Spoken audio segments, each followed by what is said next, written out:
Hey guys, this is Kirob speaking, and in today's episode of Great Engineer, Terrible Driver, we are going to design a year 2000 delivery van in automation and hot lap it in BeamNG.drive on the automation test track. What driver score will I achieve today? We shall find out. And there you have it, sitting right there. But we are not going to take the A-team version of this car, but rather the van version, the bigger one, this one, the middle one.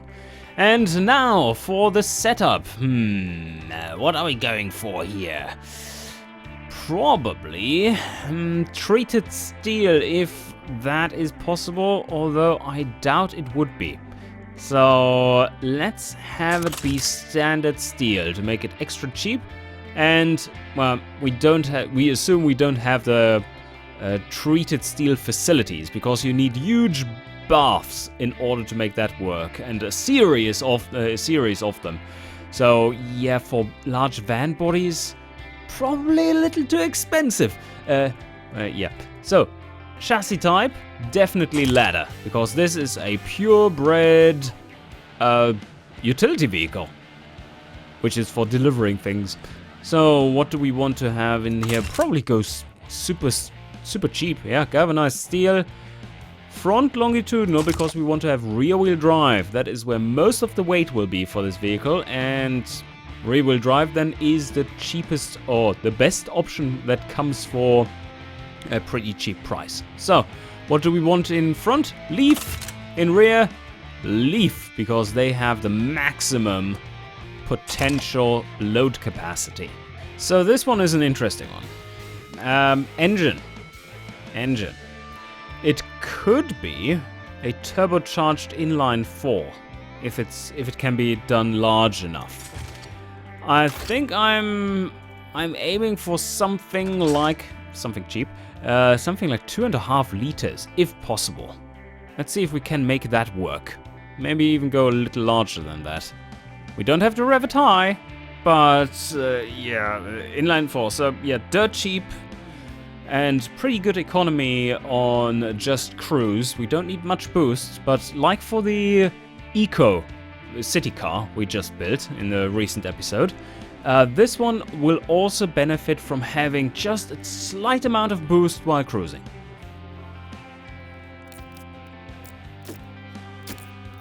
We're going with low friction cast. That will limit our RPM quite a lot, but yeah, I think it's worth it for this category. They do like the economy. And then for the cam profile, very nice, turbo compatible. Low cam profiles are better for turbochargers. And you ask, why is that, Karob? Well, it is because they have less overlap, and overlap is not liked by turbo engines. So I just set up a basic turbo fuel economy preset for now, and we can always juggle around some values later. But now, fuel injection, yes, multi-point. Go modern on this bastard. And standard intake, regular, because we want to sell it everywhere. And fuel mix, yeah, that is tricky. Maybe stoichiometric. Short cast headers, max power. Well, a vehicle like this doesn't need that much power, it just needs good gearing. Yeah, so catalytic converter 3-way, first muffler none, second muffler. Do we want to do a baffled, or is that not enough? Probably reverse flow. It's knocking to all hell, yes, expected. Lower that even more, and we are... Oh, we are running into some bad troubles with our pistons. They're not made for that much torque. Too much torque. But also, I'm seeing that this might not be enough power for a vehicle like this. 173 horsepower is on the lower end for sure. Although it is year 2000, that might actually be about right when it comes to power. But I don't like the pistons dying. Maybe that just means that we need an inline 5. And then we can make it shorter stroked.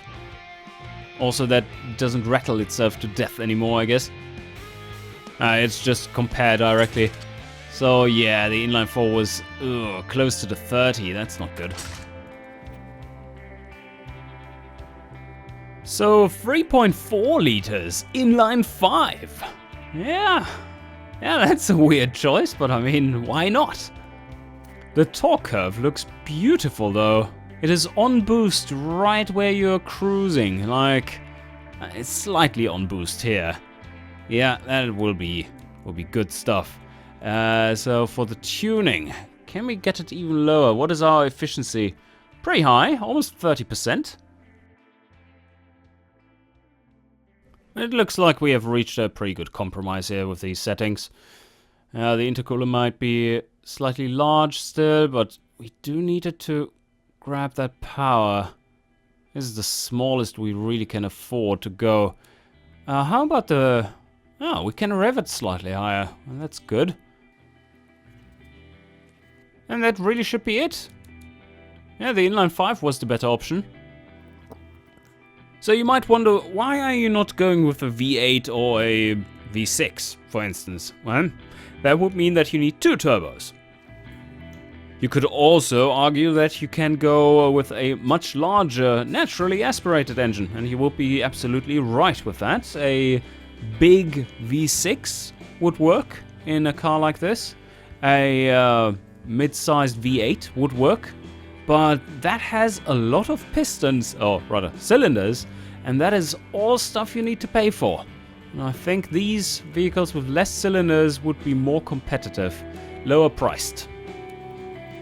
Also, of course, you would have the issue here with, two banks and thus 2 valve trains and a lot more complexity.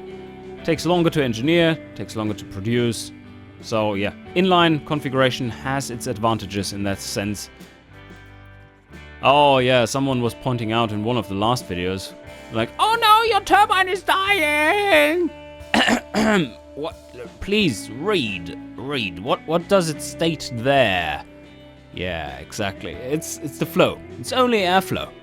If it's red, that just means the engine is strangled, doesn't mean the engine is going kaput. No kaput.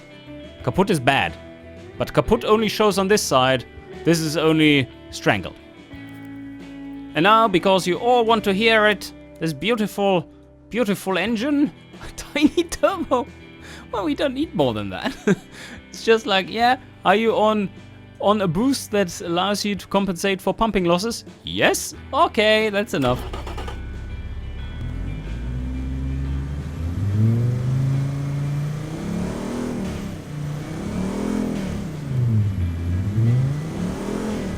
Well, that's a very cool sounding van, eventually, once we actually have a van. So here we go, we select the van, and now let's morph it. Oh, this one doesn't have any roof extension morph. Yeah, that would be quite overpowered, actually. So, no, this is the largest we can make it. It's fine. And I think what I'm going to do is go with the color white. No flake. Super cheap. It's a little shiny. Does that look authentic? I believe it does.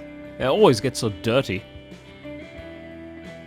Perfect, and now we add a lot of pearlescence because that is how panel vans are made. No, we're not. No, I'm just joking.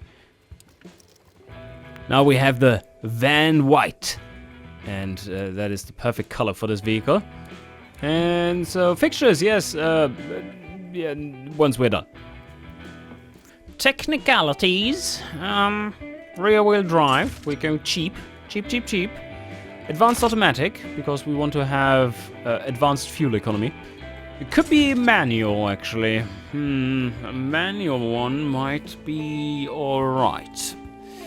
If we're going manual, I would go with a 6 gear, 5 should do. And we can gear it for like 200, but then just put the speed limiter to, where would we want to have it? Like 140 maybe? 150? Oh yeah, that was added in this patch. Now we have the tire cost multiplier in here. So this actually is still... Oh, no, we haven't completed the vehicle yet. But that is something we need to check out a little later to see how the speed multiplier here is calculated for the tires. And open differential, yeah, we don't need anything fancy. Although, maybe a manual locker isn't too bad? It adds 0.4 production units, a little bit of material costs, and no weight. Okay, let's go with manual locker for now. Gear spacing, basically 100. Radial tires, hard, long life. Oh, how large do they have to be? I think this might be reasonable. Put on R16s, and they get 116 in weight capacity rating. And no special rims or anything. Steel is the way to go for utility applications. Vented disc front. Yes, you heard that right. This is a load-carrying vehicle, so we want to not cheap out on the brakes to make something good. But probably we can live with one piston, because the comfort of this all doesn't matter.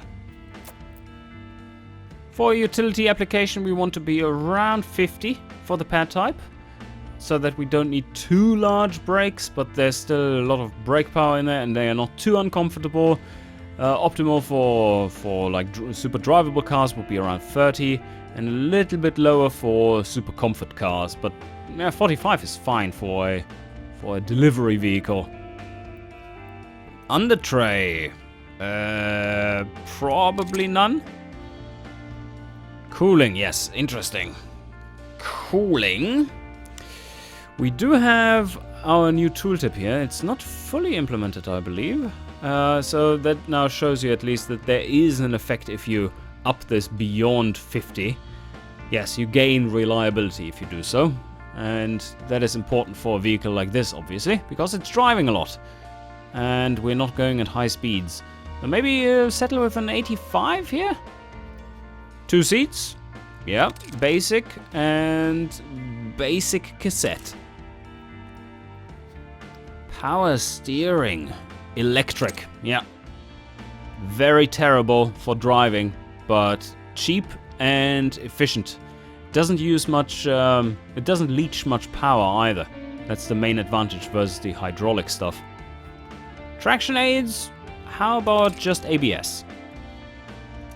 Standard 90 safety, doesn't come at too much a price. And now for the suspension. Progressive, because we want to have as much load carrying capacity as possible. Okay, so what does this go in? Oh! Yep, yeah, that's pretty close to where we want to be. Untuned. Perfect. Well, not perfect, as you can see here, roll angles and shit, but this should... Oh, this actually made it worse.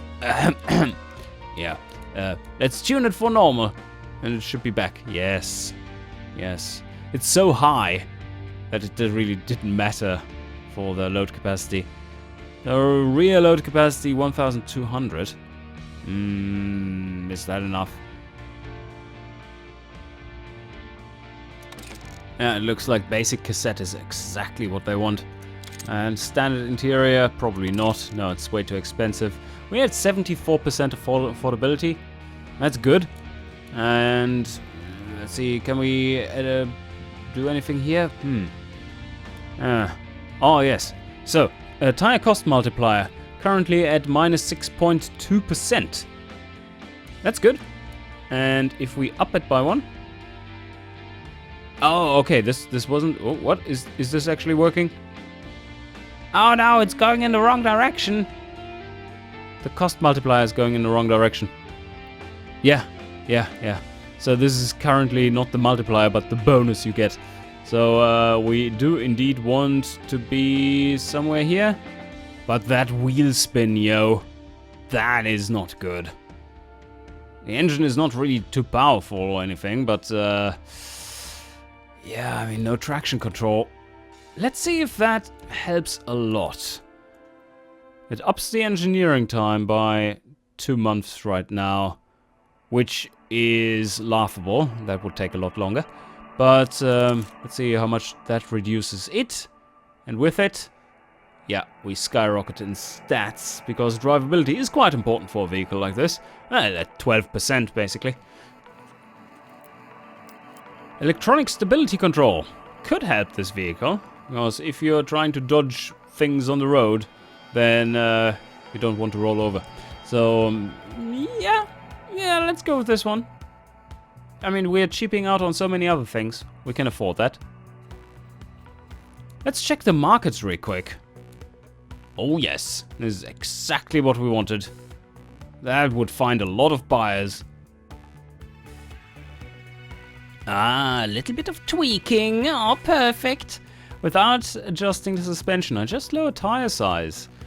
Yes, that limits our load capacity somewhat. Gives us a somewhat higher profile too, though, which slightly compensates for that. But it makes it more understeery, it seems.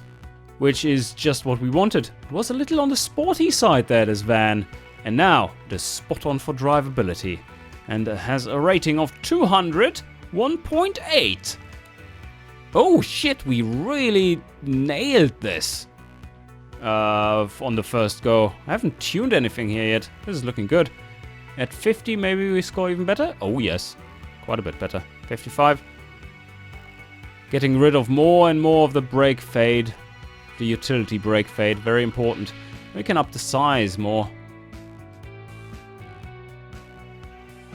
Alright, yeah, I'm happy with this one. Let's quickly check the detailed stats if we have missed anything obvious. Oh, yeah, the gearbox. Let's check that if they actually want to have... Well, this is Gasmir. They probably do want to have an automatic, but let's see. Let's see if that really helps. Yes, it does. A lot.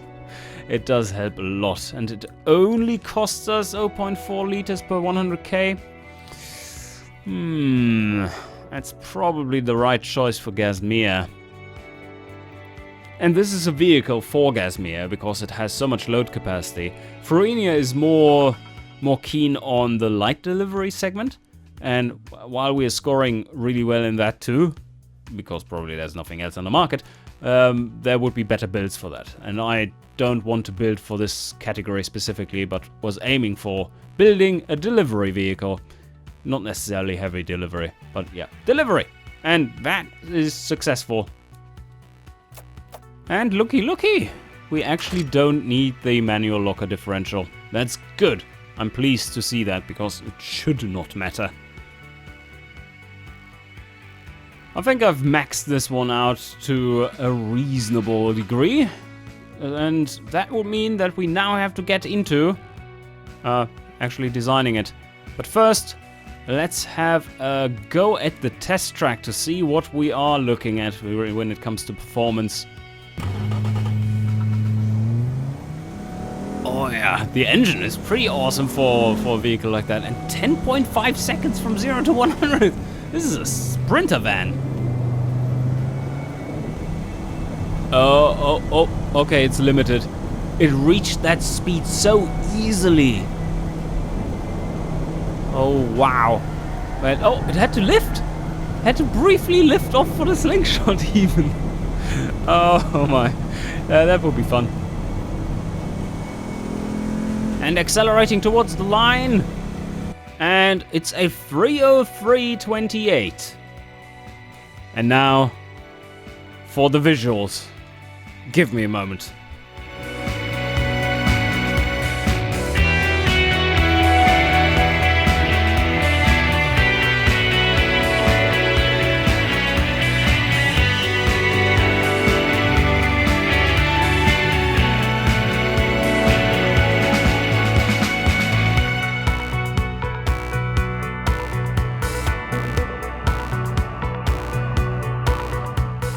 And there we have it.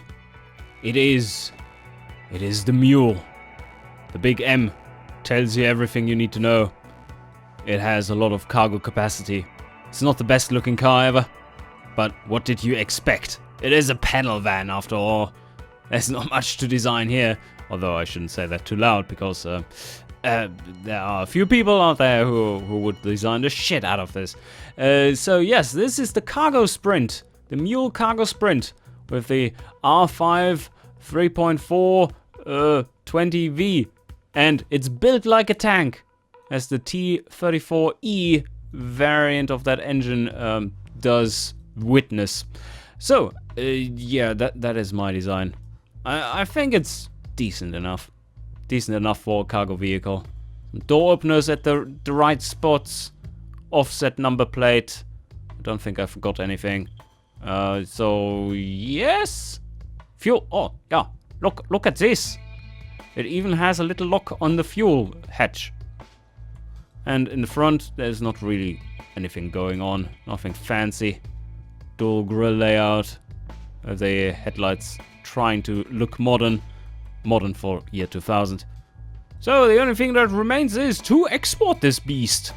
Let's do it. Oh yeah, we have now 2 buttons in here. One for exporting to BeamNG and the one button that usually was only accessible from the car manager. Yeah. Save car for sharing. No, we don't do that now. We take the exporter. Ah yes, the Mule cargo sprint. The newest, superiorest white supremacy vehicle of all times. As you can see, if you drive a mule, you will survive. Not only zombie apocalypses, but also the race against other competitors of the mule. And let's export. And there we have the Mule cargo sprint in all its glory. Yes, how pretty it is. Well, not really. Alright, let's drive it. It doesn't look too bad. Doesn't look too bad to drive, I mean. Yeah, let's have a quick test drive and then I'll be back for a hot lap. Alright, here we are on the start line. Ready to take it on. Well, we have a few turbo issues once again. It's not dissimilar to what we had with the City Eco one, but very peculiar. I just tested the vehicle on the small grid map where there's nothing. And there it actually reaches its boost maximum. So maybe it's just a graphical glitch that the UI doesn't update properly? I don't know. Seems to be map dependent. Weirdly enough, well, something we have to investigate further. But now, the hot lap. Okay. So, this thing definitely doesn't have a sports mode, so I'm going to use it with drive mode, just standard automatic, and I doubt this vehicle would be able to switch off electronic stability control. I don't think that would be a thing in a delivery van. So, here we go. Okay, wish me luck.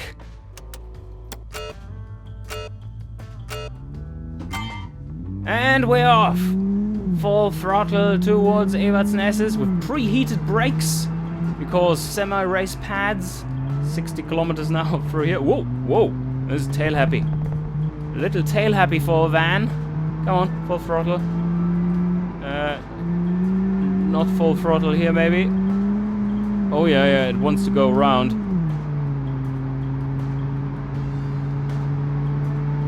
And we're approaching Brian's Bend with 110 kilometers an hour, almost.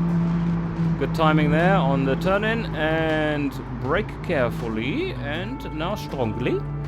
Yes, beautiful. Turn that wheel, yo. And into the grass, because we like grass.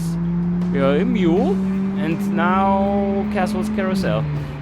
Tap on the brake. Turn, turn, turn.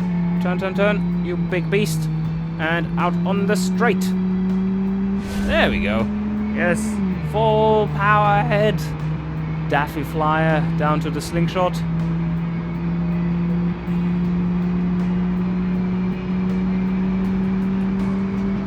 Yeah, we're not reaching the automation top speeds here, that's for sure. But 150 is in there, and we don't have to lift off either. So, turn! Yeah, no problems whatsoever. Slingshot, full throttle, and now Bavarian Bend. Oh, late braking. We need to speed. And now, careful. Careful, careful, reduce it, Yes, 80 something, sounds good. And full throttle, out of here. Yes. And now towards Kilrob chicane. And 100 meters, 50. Oh, brake maybe sometimes. Brake harder. Yeah, perfect. Well, the brakes, they are really good. And out of here. Through Pomsicle. Let's see if we can go full throttle here all the way. Probably can, because acceleration is null and void. Yeah, feels good. Alright, Adams Apex. Not a good corner for this vehicle. Not a good corner. So, low speed. Where's grip limit? There. Okay, come on.